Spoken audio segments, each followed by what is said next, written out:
Video like जरूर कर लीजिए और ऐसे वीडियो लगातार फ्री में पाने के लिए चैनल को तुरंत सब्सक्राइब कर लीजिए और बेल आइकन को जरूर टैप कर लीजिए ताकि आगे भी सारे वीडियो आपको मिलते रहे। यूट्यूब में फॉलो करते हैं तो प्लीज ये वाला फ्री टेलीग्राम चैनल जरूर ज्वाइन कर लीजिएगा। सारे नोटिफिकेशन सारे अपडेट यहीं पे आते हैं, ध्यान रखिए। नमस्कार दोस्तों, एग्जाम प्रिपरेशन के यूट्यूब चैनल पर मैं प्रियंका एक बार फिर से आप सभी का स्वागत करती हूँ।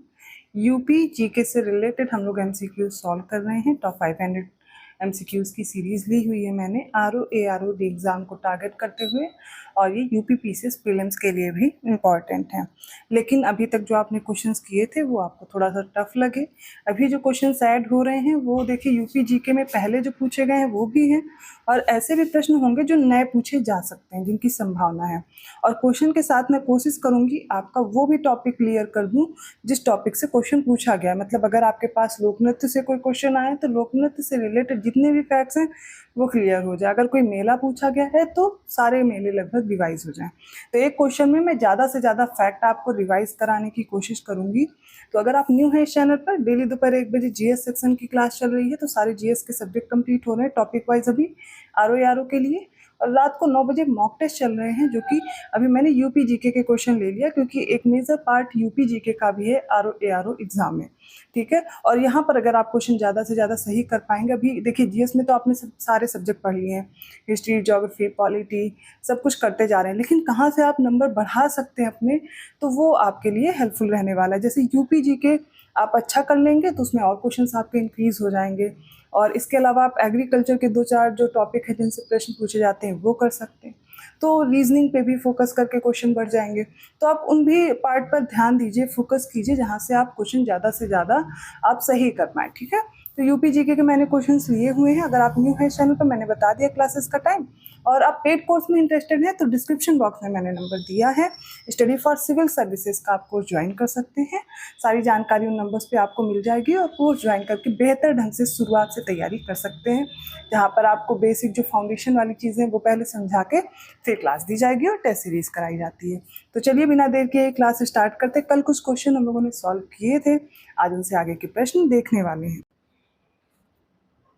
61st क्वेश्चन है, doctor Ambedkar institute of technology for handicapped अवस्थित है, कहाँ है बताना है। आगरा में, इलाहाबाद में, कानपुर या फिर लखनऊ में। तो यहाँ पर आप सिर्फ हैंडीकैप्ड मत देखिएगा, यहाँ पर doctor Ambedkar institute of technology for handicapped दिया गया है, तो ये कहाँ होगा, कानपुर में हो जाएगा। अब कानपुर से रिलेटेड और कौन कौन से तथ्य पूछे जाते हैं वो भी याद कर लीजिए। जैसे कि जेके मंदिर पूछा जाए कहाँ पर है, तो कानपुर में है। चकेरी हवाई अड्डा भी कानपुर में है। टेक्सटाइल एंड होजरी पार्क याद रखिएगा कहाँ पर हो जाएगा, तो वो भी कानपुर में ही है, इसे याद रखिएगा। निकिडा सिटी बोलते हैं। कानपुर और उन्नाव के जो बीच का क्षेत्र है उसको क्या बोलते हैं, निकिडा सिटी बोलते हैं। इसमें कानपुर और उन्नाव का क्षेत्र आएगा। यूपी का भी कहाँ पर है, कानपुर में है। उत्तर प्रदेश औद्योगिक सहकारी संघ बोलते हैं इसको। ठीक है, उत्तर भारत का मैनचेस्टर भी बोला जाता है कानपुर को। और कानपुर से आपको याद रखना है, यहाँ पर भारतीय चमड़ा रंगाई और जूता संस्थान है कानपुर में।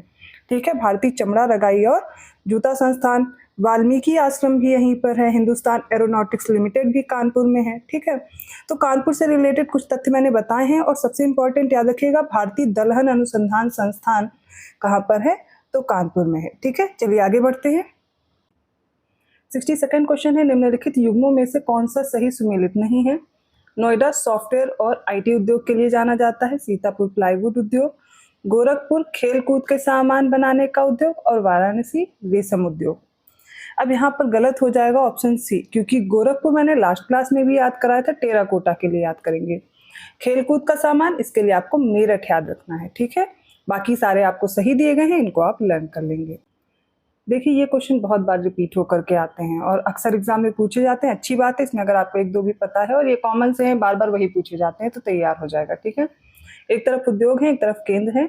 लकड़ी के खिलौने, खेल का सामान, पीतल की मूर्तियां और दिया सलाई के केंद्र कहाँ हैं।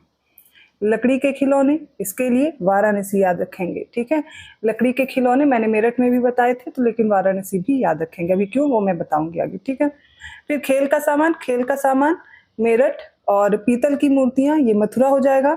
जब पीतल उद्योग की, पीतल के बर्तनों की बात होगी या पीतल नगरी किसको बोलते हैं, तब मुरादाबाद याद रखेंगे। लेकिन पीतल की जब मूर्तियों की बात होगी तो कौन होगा, मथुरा हो जाएगा। लकड़ी के खिलौने वाराणसी। खेल का सामान कहाँ पर मिलेगा, वो मेरठ में है। दिया सलाई बरेली में। ठीक है, दिया सलाई उद्योग बरेली में, कई बार पूछा गया यहाँ से, और राइट आंसर होगा 3142, ऑप्शन डी करेक्ट है। अब देखिए मैं कुछ उद्योग और भी आपको बता दे रही हूँ जिनको आपको याद कर लेना है, ठीक है। तो लखनऊ का आपको लकड़ी के खिलौने अगर बात आती है तो लखनऊ में भी होता है, लेकिन यूँ दिया जाएगा लकड़ी के खिलौने तो वाराणसी सबसे पहले नंबर पे लगाएंगे, पहली प्रायोरिटी वाराणसी, लेकिन लखनऊ भी हो सकता है। लेकिन सबसे इंपॉर्टेंट लखनऊ का टॉर्च निर्माण, जरी और चिकनकारी का काम जब आएगा तो लखनऊ का नाम याद रखेंगे चिकनकारी के लिए, और औषधि निर्माण, ठीक है, लखनऊ हो गया। इसके बाद कानपुर में मैंने कुछ चीजें तो बताई हैं, लेकिन जब उद्योग की बात होगी तो जूट उद्योग आ जाता है, ऊनी वस्त्र उद्योग, वस्त्रों से रिलेटेड, ठीक है। और जालौन कालपी, वहाँ पे जालौन पे एक जगह कालपी, कालपी में आप हाथ से कागज के लिए याद रखेंगे। मिर्जापुर में दरी निर्माण होता है, गलीचे का निर्माण होता है, याद रखिएगा। भदोही भी गलीचे निर्माण के लिए प्रसिद्ध है, तो कोई एक ही दिया जाएगा, ठीक है। जौनपुर में आप सुगंधित तेल और इत्र का काम होता है, लेकिन इत्र जब दिया जाएगा तो कन्नौज। अब आप कह रहे होंगे मैम आप कई जगह बता रही है, देखिए ऐसा नहीं है कि एक उद्योग एक ही डिस्ट्रिक्ट में है तो वो एक ही में रहेगा, और भी जगह हो सकता है, लेकिन आपको ऑप्शन में वैसे ही चीजें दी जाएंगी। जैसे आपको याद रखना है बरेली में दिया सलाई उद्योग दिया गया, ये यहीं दिया जाएगा। इसको बांस बरेली के नाम से भी जानते हैं क्योंकि यहाँ पर बांस उद्योग है। दरी का निर्माण होता है, लेकिन दरी या कालीन ये दिया जाएगा तो आपको भदोही लगाना है, ठीक है। लकड़ी के फर्नीचर बरेली, बेत की छड़ियाँ यहाँ पर बनती हैं, और मुरादाबाद आपको याद रखना पीतल और कलई के बर्तन की जो नक्काशी की जाती है, लेकिन पीतल की जब मूर्तियों की बात होगी तो आपको मथुरा याद रखना है, ठीक है। चीनी मिट्टी के जो उद्योग हो गए वो खुर्जा में होता है, खुर्जा कहाँ है, बुलंदशहर में है, ठीक है, याद रहेगा। अब मेरठ में कैंची का है, खेल का सामान मेरठ में अभी आपने देखा, कागज उद्योग भी यहीं पर है, हथकरघा और सूती वस्त्र उद्योग है। दिया सलाई का यहाँ भी होता है, ठीक है, लेकिन दिया सलाई आपको लगाना कहाँ पर है, वो आपको बरेली में लगा देना है, ठीक है। सहारनपुर में लोहे का बाट, लकड़ी की नक्काशी, फर्नीचर वाला जो काम है वो आपको सहारनपुर याद रखना है, ठीक है। और दिया सलाई उद्योग यहाँ पर भी होता है, लेकिन फिर मैंने क्या कहा आपको बरेली दिया गया होगा, तो ठीक है, नहीं दिया गया तो आप लगा सकते हैं। चलिए आगे बढ़ते हैं। अगला प्रश्न है जनरथ नाम किसे दिया गया है। उत्तर प्रदेश में ग्रामीण संचार को बढ़ावा देने के लिए, देश में यातायात सुविधाओं को बढ़ाने के लिए, भारत सरकार द्वारा भारत तथा बांग्लादेश के मध्य बस सेवा को प्रारंभ करने के लिए, या फिर उत्तर प्रदेश सरकार द्वारा प्रारंभ किए गए निम्न लागत एसी बस सेवा को। तो जनरथ आप सभी को पता होगा, आपने देखा भी होगा, तो उत्तर प्रदेश में सरकार द्वारा जो शुरू किया गया निम्न लागत पर एसी बस सेवा है उसे जनरथ बोलते हैं। अगला प्रश्न होमवर्क में है, आपको बताना है जो इलेक्ट्रॉनिक बस है यूपी में, सबसे पहली इलेक्ट्रॉनिक बस कहाँ पर शुरू की गई है, कहाँ से स्टार्ट की गई है, ठीक है। देखिए मैंने वो क्वेश्चन स्किप कर दिए हैं जिनसे रिलेटेड, जैसे करंट अफेयर के क्वेश्चन अगर हैं वो आगे तो आप करंट अफेयर पढ़ ही रहे हैं। तो यूपी सरकार की आय का सबसे बड़ा स्रोत या सबसे बड़ा भाग कहाँ से आता है, रजिस्ट्रेशन फीस से, business tax, from land revenue, या फिर जो शेयर होता है फेडरल एक्साइज ड्यूटी का, मतलब संघीय एक्साइज ड्यूटी के हिस्से से आता है। इसका राइट आंसर होगा ऑप्शन बी, बिजनेस टैक्स से आता है सबसे बड़ा भाग। अगला प्रश्न देखिए 68 क्वेश्चन है, कौन सा इसमें से गलत है। कन्नौज इत्र और तेल के लिए, मिर्जापुर कालीन के लिए, मुरादाबाद पीतल के बर्तन, आगरा चाकू और कैंची के लिए, ठीक है। अब आपको इसमें से बताना है कौन सा इनकरेक्ट है। अब आप कंफ्यूज पता है कहाँ होंगे, ऑप्शन बी और सी में, कि चाकू और कैंची और कालीन के लिए तो भदोही था, लेकिन मैंने आपको अभी बताया था कि मिर्जापुर भी हो सकता है, इसलिए मिर्जापुर भी सही है, ठीक है। तो यहाँ पर कालीन सही है, गलत क्या हो जाएगा, ऑप्शन बी गलत होगा। चाकू और कैंची अभी मैंने डिस्कस किया था, ये आपको मेरठ में याद रखना है, ठीक है, मेरठ मैंने बताया था, चाकू और कैंची वगैरह मेरठ में याद रखना है। वैसे तो आपने चाकू के लिए रामपुर भी फेमस है, पर यहाँ पर चाकू और कैंची दोनों दिया गया, अब ऑप्शन में नहीं है तो आप दोनों याद रखेंगे। अगर चाकू दिया जाता है तो रामपुर, चाकू और कैंची दिया जाता है तो मेरठ में भी है। राइट आंसर यहाँ पर ऑप्शन डी होगा, वही गलत दिया गया है। अगला प्रश्न, उत्तर प्रदेश कृषि अनुसंधान परिषद कहाँ स्थित है, मेरठ में, बुलंदशहर में, लखनऊ में या गोरखपुर में। इसका right answer option C Lucknow में है, ठीक है।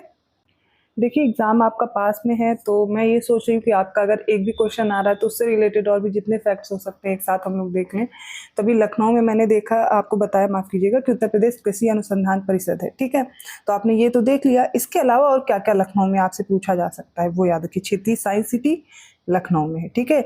बायोटेक पार्क, जैव प्रौद्योगिकी पार्क कहाँ पर है, ये भी यहीं पर है। नवाब वाजिद अली साहब प्राणी उद्यान भी कहाँ पर है, लखनऊ में। गुरु गोविंद सिंह स्पोर्ट्स कॉलेज लखनऊ में है। केडी सिंह बाबू स्टेडियम भी लखनऊ में है। इसके अलावा यहाँ पर national bureau of fish genetic resources है, नेशनल बॉटनिकल रिसर्च इंस्टीट्यूट है, नेशनल बॉटनिकल गार्डन भी यहीं पर है। केंद्रीय उपोष्ण बागवानी संस्थान जिसे आप बोलते हैं ये भी यहीं पर है, ठीक है। इसी को बोलते हैं central institute for subtropical horticulture. Birbal Sahni institute of palaeosciences ये भी यहीं पर है। कला और शिल्प महाविद्यालय यहीं पर है। ठीक है, इसके अलावा यहाँ पर जरी के लिए मैंने चिकनकारी जरी के लिए बताया आपको, ये फेमस है। ठीक है, याद रखिएगा, जो भी चीज़ें मुझे याद आती जा रही मैं इसके बारे में डिस्कस कर ले रही हूँ। जो भी एक क्षेत्र, अगर कोई एक आपको जनपद आपके सामने आ रहा है तो उससे रिलेटेड क्या क्या चीज़ें आपके दिमाग में आ रही वो तुरंत सोच लिया कीजिए, वहाँ से अगर प्रश्न आए तो गलत नहीं होना चाहिए। स्कूटर्स इंडिया लिमिटेड भी यहीं पर है, IT सिटी बोलते हैं इसको। यही सब चीज़ें हैं जो आपको याद रखना है। इसके अलावा और भी चीज़ें मुझे याद आती है तो मैं आगे डिस्कस करती चलूँगी। अगला प्रश्न है, उत्तर प्रदेश में आलू का अनुसंधान केंद्र किस जिले में है? फर्रुखाबाद, मेरठ, कानपुर और इलाहाबाद। तो देखिए, आलू अनुसंधान केंद्र कहाँ पर है? मेरठ में है। ठीक है, ऑप्शन बी करेक्ट होगा। पहले तो ये देखिए ऑप्शन बी। लेकिन इनके निर्यात केंद्र भी कभी कभी पूछ ले जाते हैं कि निर्यात जोन कौन से हैं। तो जब आलू दिया गया तो आलू का निर्यात जोन में आगरा आएगा, हाथरस है, फर्रुखाबाद है। ये तीनों क्षेत्र किस में आ जाएंगे? आलू के लिए। ठीक है, आम के लिए आपको क्या याद रखना है? आम के लिए आम और सब्जी अगर दोनों होगा तो लखनऊ, उन्नाव और हरदोई हो जाएगा, लेकिन सिर्फ आम होगा तो सहारनपुर, मुजफ्फरनगर, बिजनौर और बागपत भी आता है। ठीक है, बासमती चावल के लिए पूछा जाए निर्यात केंद्र तो आपको याद रखना है बरेली, शाहजहांपुर, पीलीभीत, ये सारे आएंगे। ठीक है, 71 क्वेश्चन, उत्तर प्रदेश में कृषि उत्पादन बढ़ाने में कौन सा कारक सबसे अधिक प्रभावी है? उन्नत किस्म के बीजों का बढ़ता प्रयोग, कृषि सेवा केंद्रों का विकास, कृषि साख सुविधा, या फिर इसमें किसान क्रेडिट कार्ड होगा। इसका राइट आंसर होगा ऑप्शन ए, उन्नत किस्म के बीजों का बढ़ता प्रयोग। ऑप्शन ए करेक्ट है। अगला प्रश्न है, उत्तर प्रदेश में सरकार ने विभिन्न शहरों में मेट्रो रेल चलाने का निर्णय किया है। सूची में कौन सा शहर नहीं है? कानपुर, इलाहाबाद, आगरा और वाराणसी। इसका राइट आंसर होगा ऑप्शन बी, अभी प्रयागराज में नहीं है, कानपुर, आगरा और वाराणसी में है। अगला प्रश्न है, उत्तर मध्य क्षेत्र सांस्कृतिक केंद्र NCZCC चैती और कजरी केंद्रों का आयोजन किस शहर में करेगा? तो ये मिर्जापुर, भोजपुर, मथुरा और वाराणसी। ये देखिए पहले पूछा गया तो ऐसा प्रश्न आपके पास आ सकता है, ऐसा एग्जाम में पूछा जा सकता है, तो ऐसे प्रश्न भी तैयार रखेंगे। ऑप्शन डी यहाँ पर आंसर था, वाराणसी। यूपी में बब्बर शेर सफारी कहाँ स्थापित है? बलरामपुर, महाराजगंज, इटावा या पीलीभीत। तो आपको लायन सफारी और नाइट सफारी दोनों याद रखनी है। लायन सफारी कहाँ है? इटावा में। नाइट सफारी कहाँ है? ये आप कमेंट करके बताएंगे। 77 क्वेश्चन है, निम्नलिखित में से कौन सा युग्म सही सुमेलित है? भोटिया बाराबंकी में, बुक्सा बिजनौर, राजी गोरखपुर, थारू बांदा। इसका राइट आंसर क्या होगा? ऑप्शन बी, बुक्सा कहाँ रहती है? बिजनौर में। बुक्सा या बुक्सा दिया गया होगा तो आप इसको कहाँ लगाएंगे? बिजनौर में। ठीक है, थारू, अब वैसे तो हमने पिछले क्लास में डिस्कस किया था सभी जनजातियों को, तो यहाँ पर जो इम्पोर्टेंट है वही देख लेते हैं। थारू, थारू कहाँ पर है? तो जो भी तराई क्षेत्र है, जैसे कि बलरामपुर, गोरखपुर, ये जो तराई क्षेत्र है इनमें पाया जाता है। ठीक है, तो यहाँ पर याद रखेंगे। चलिए आगे बढ़ते हैं। अगला प्रश्न है, कर्मा लोक नृत्य कहाँ का है? महोबा, पूर्वांचल, सोनभद्र या फिर ब्रज का। राइट आंसर होगा ऑप्शन सी, सोनभद्र का कर्मा। कर्मा किसके द्वारा किया जाता है? तो खरवार जनजाति या खैरवार बोलते हैं इनको, इनके द्वारा किया जाता है। ये देवरिया, बलिया, वाराणसी, गाजीपुर और मुख्यतः सोनभद्र में पाई जाती है। यहाँ पर ये कर्मा लोक नृत्य करते हैं। ऑप्शन सी करेक्ट है। अगला प्रश्न है, उत्तर प्रदेश में बौद्ध और जैन दोनों का प्रसिद्ध तीर्थ है। सारनाथ में, देवी पाटन में, कौशाम्बी या कुशीनगर में। राइट आंसर होगा ऑप्शन सी, कौशाम्बी। कुशीनगर और कौशाम्बी में कंफ्यूज मत होइएगा, कौशाम्बी होगा। तो ये आज के इंपॉर्टेंट क्वेश्चंस थे। आई होप आपको समझ में आए होंगे। किसी भी क्वेश्चन में आपको डाउट लग रहा है आप कमेंट करके पूछ सकते हैं। वीडियो अच्छा लगा तो लाइक करना मत भूलिए। चैनल को अभी तक सब्सक्राइब नहीं किया है कर लीजिए। ऐसे ही इंपॉर्टेंट टॉपिक के साथ मैं मिलती हूँ अगली क्लास में। या ऐसे ही इंपॉर्टेंट टॉपिक तो डिस्कस ही कर रही हूँ, क्वेश्चन भी साथ में हो रहे हैं, तो दोनों ही हम साथ में देखते रहेंगे। अगली क्लास में मिलते हैं। पेड कोर्स के लिए नंबर दिए गए हैं, पे आप कॉन्टैक्ट करके जानकारी ले सकते हैं। धन्यवाद।